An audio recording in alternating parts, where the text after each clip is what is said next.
ஆமேன். அல்லேலூயா. உங்கள் யாவருக்கும் என்னுடைய அன்பின் வாழ்த்துக்கள்.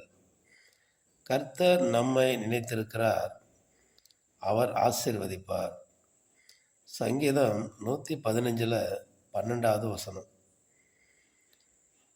நம்ம நினைச்சிருக்கிறபடினாலே நம்ம அவரை மறந்து போகலை.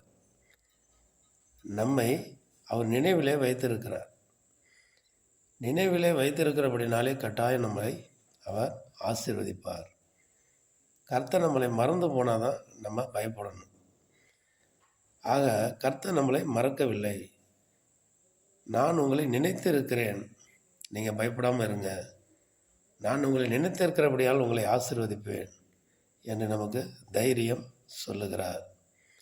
இந்த வசனத்தின் நிமித்தம் நம்ம ஒவ்வொருவரையும் கர்த்தர் ஆசீர்வதிப்பாராக. ஆமேன். அல்லேலூயா.